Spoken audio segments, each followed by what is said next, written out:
విజయవాడలో సిలికానాంధ్ర ఆధ్వర్యంలో నిర్వహించిన మహాబృంద నాట్య సమ్మేళనం గిన్నిస్ రికార్డు సృష్టించింది. నగరంలో మున్సిపల్ స్టేడియం మైదానంలో 6,000 మంది కళాకారులు ఏకకాలంలో చేసిన నాట్య ప్రదర్శన కన్నుల పండుగగా సాగింది. కార్యక్రమానికి ముఖ్య అతిథిగా హాజరైన వెంకయ్యనాయుడు మాట్లాడుతూ కళలు, సంస్కృతి, సంప్రదాయాలను కాపాడుకోవాల్సిన బాధ్యత అందరిపై ఉందన్నారు. కూచిపూడి కళాకారుల్ని అన్ని రకాలుగా ప్రోత్సహిస్తామన్నారు ఏపీ సీఎం చంద్రబాబు. కూచిపూడి నృత్యానికి గతంలో 100 కోట్లు కేటాయించినట్లు చెప్పారు. కూచిపూడిని ఆదర్శంగా తీసుకుని ముందుకెళ్లాలన్నారు ఏపీ సీఎం.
మిమ్మల్ని కూచిపూడి డాన్సర్ చూస్తా ఉంటే నాకెంతో ఆనందంగా ఉంది, గర్వ కారణంగా ఉంది.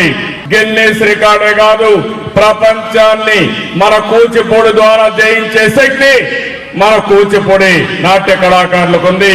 అది నాకెంతో ఆనందంగా ఉంది. ఇక్కడుండి కూచిపూడి డాన్సర్స్ కానీ గురువులకు కానీ ఇది ఒక గర్వ కారణం అని చెప్పి కూడా నేను మీకు తెలియజేస్తున్నా. ఒక మంచి కార్యక్రమానికి శ్రీకారం చుట్టిన వ్యక్తి ఆనంద్ గారు. ఆనంద తాండవం చాలా బ్యూటిఫుల్ గా చేశారు.